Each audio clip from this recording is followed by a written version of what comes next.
Right. Hello, hello, hello, hello. Good morning, good afternoon, good evening, wherever you are all over the world. This is Falakemi, your girl, the host of this group.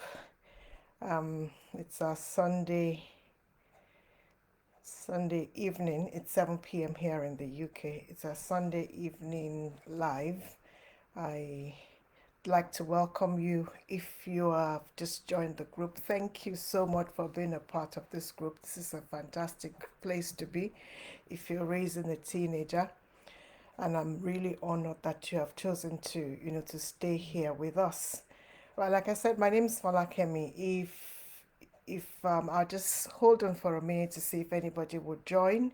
Um, it's a Sunday evening live, and I've just jumped on here to talk very quickly about self-esteem. We were talking about self-esteem in May, and I thought, well, we'll just keep on with that topic. We'll just flog it out a little bit more. Okay, so I'd like to, I'll give it a minute. It's a minute now. I'll give it another few seconds before I get started. Right, I hope everyone's doing fine. In England, we've had a long weekend. The Platinum Jubilee for the Queen, 70 years on the throne. That's amazing. That's amazing. And yeah, back to work tomorrow.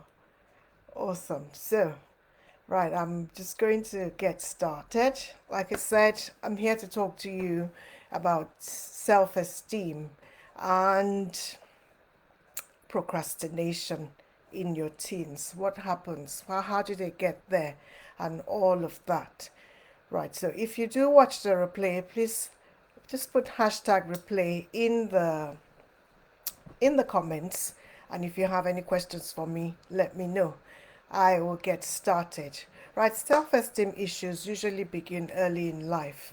And when our teens begin to grow, the growth spurt begins to like make it worse. It exacerbates it. It becomes more obvious. Many things can cause self-esteem issues, and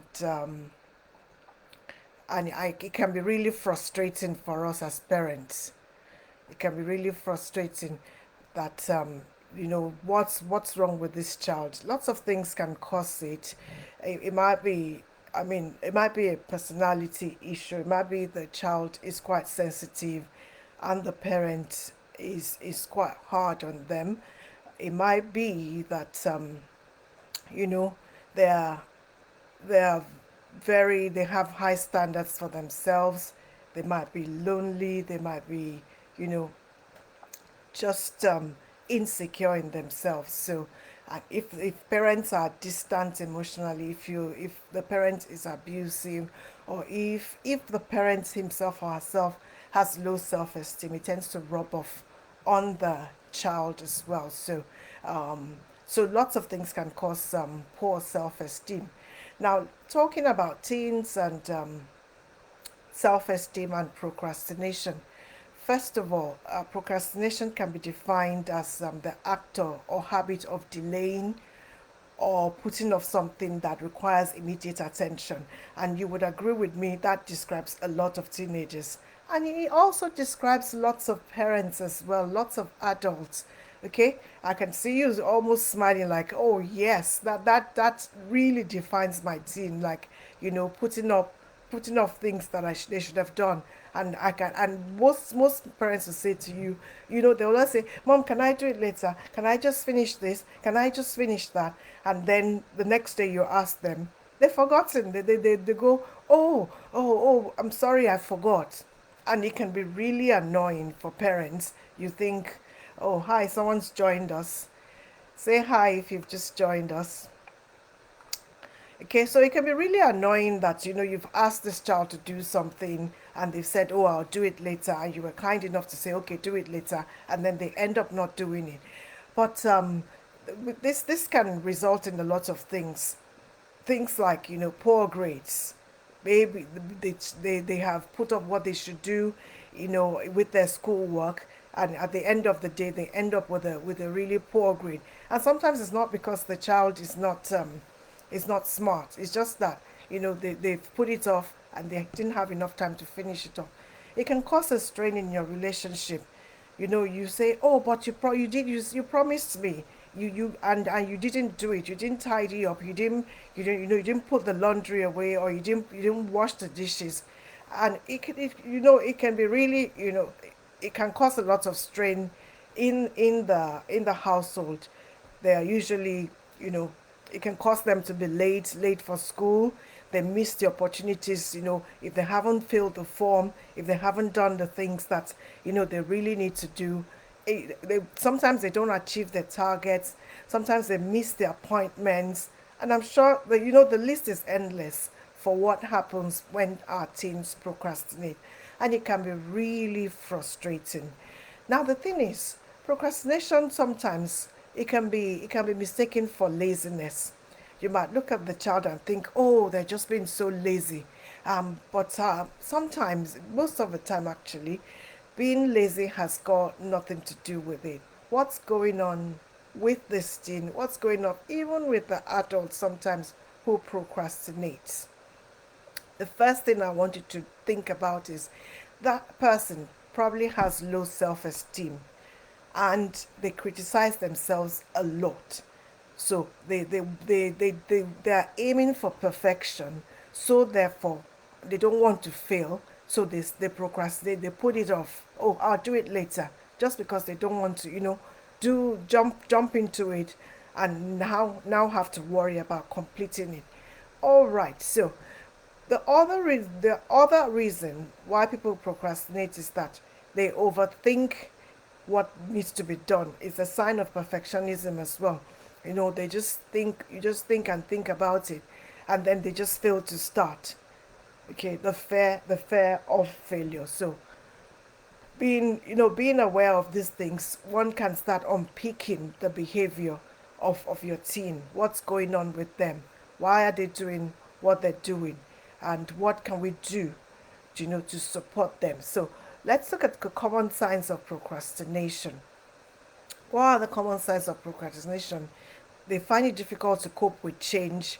They find it difficult to cope with transitions.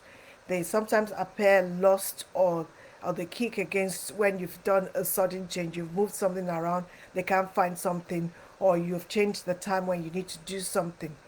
Now, they're always late. You're in the car and you're waiting for them.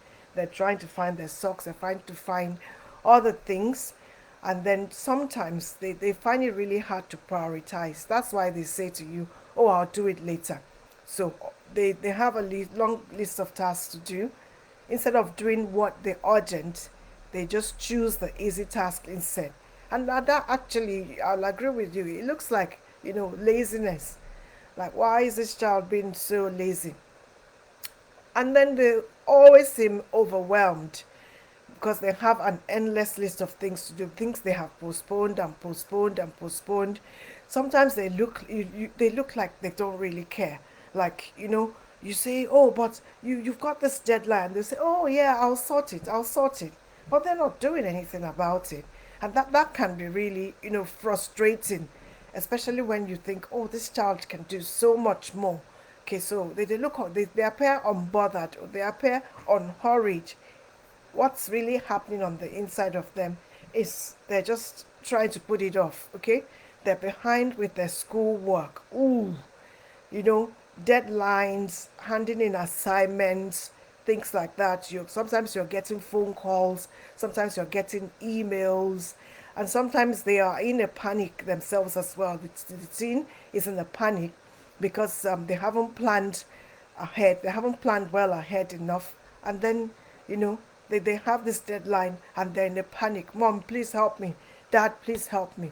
So, like I said, they procrastinate because they're perfectionists. They have impossibly unrealistic high standards. Okay? So, they're thinking that, oh, I need to make it perfect. Now, having such a high standard, they end up thinking, oh, well, I'd never be able to achieve that anyway. So they don't bother. So they don't bother, and that can be really frustrating. The fear of, of the unknown, the fear of failure. They've promised to do something, they look at it and they just buckle and they don't want to do it because they are afraid of failing. Okay, and fear is a really deep-rooted cause of procrastination.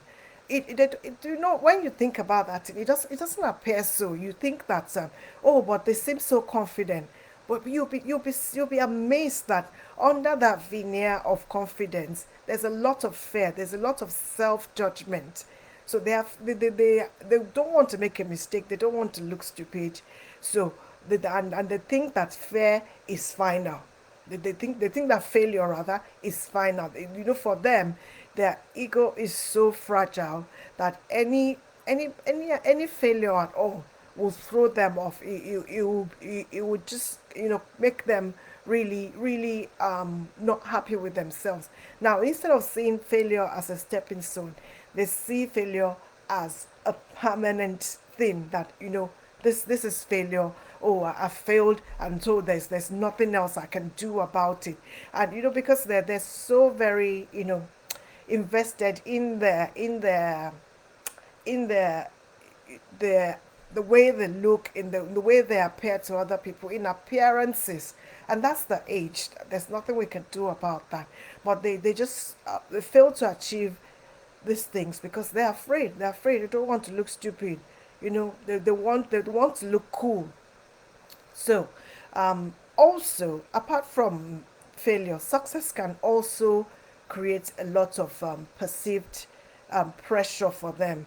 They've got an A, they've got a really good grade, and you encourage them, and you cheer them, and they suddenly think, oh my God, do I have to get this A all of the time? They will not say it to you, but then they begin to pile pressure and begin to postpone things because they are afraid.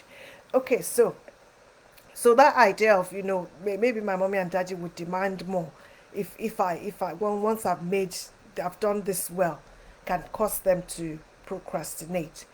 Right, so what can we do? What can we do to to support them when we notice this procrastination in our teens? Okay, we need to put structures in place to support them. Use alarm clocks, create reminders. You know, Google is. I always say Google is my friend. Set calendar reminders. This assignment is due next week. We'll get a reminder 1 week before. We'll get a reminder 2 days before, and then just keep on top of that. Okay, if they are doing a task, encourage them to take breaks instead of sitting down at a task for long periods of time that can cause them to give up and not want to continue. Encourage them to take a break the task up into little bits so they can achieve their aim. We can also use technology free reminders. Mirrors, you put reminders on the mirror, put reminders by the door. At a time when before my heating was automated, we had a post-it on the door to say, turn off the heating as you're leaving the house. So post-it notes, lists, have a board where there's a list of tasks to do, and help them to break down their task. What's the first thing I need to do for this assignment? What's the second thing I need to do? Most importantly, check their confidence before they attempt a task. Ask them, rate your confidence 1 to 10. How confident are you with planning this? This might take a bit of practice because they want to look good. They don't want to be seen as silly. But then if you do it lovingly, if you find a way of getting to them, what's your confidence level with this? What can we do to make it easier for you? Then that would help. So, and then help them to identify the best times that they can accomplish their task, especially with studying. Are they an early person? Are they a late person? Are they best doing their work after they've had a rest? Okay, so that they can start picking up this habits. Okay, they can, and you know, it'll become a part of them. All right, let's model as well how to start something. We ourselves as adults, sometimes it's hard for us to get started. So I sometimes use the 3, 2, 1. I think it's Mel Robbins that I got that from Mel Robbins. You know, she says to she says just say 3, 2, 1, start now, so that there's no we keep postponing it. Oh, I'll do it later. I'll do it later. Do a countdown. Get started, and then that's it. So I am Falakemi. I am cheering you on. You're doing a good job. It's not very easy to be a teen parent. I'm your parenting partner and teen coach. I hope you found this useful. Please let me know in the comments if you have any questions. Also, let me know if there are any other topics you'd like us to talk about. Thank you once again for being a part of this group. I know a couple of people have joined me, and with my system I can't see any comments. All right, thank you for watching. Bye. I'll see you next week. Please engage. Please be a part of this. I'd really appreciate your comments. Thank you. Bye. Have a wonderful week.